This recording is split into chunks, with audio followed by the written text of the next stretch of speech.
সকালের নাস্তাকে আরবিতে কি বলে? ফুতুর। তাহলে দুপুরের খাবারকে আরবিতে কি বলে? গাদা। রাতের খাবারকে আরবিতে কি বলে? আশা। তাহলে খাবারের আরবি কি? তাআম। খাওয়া এর আরবি কি? আক্কেল। ভাতের আরবি কি? রুজ। তাহলে রুটিকে আরবিতে কি বলে? খুবুস। দুধ এর আরবি কি? লবন। আলি। তাহলে মধু এর আরবি কি? আসল।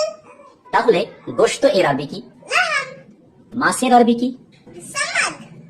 ডিমের আরবি কি? বেক। মুরগি এর আরবি কি? দেজাজ। মা আসসালামা। ইলা লিকা। আল্লাহ হাফেজ। সকালের নাস্তাকে আরবিতে কি বলে? ফুতুর। তাহলে দুপুরের খাবারকে আরবিতে কি বলে?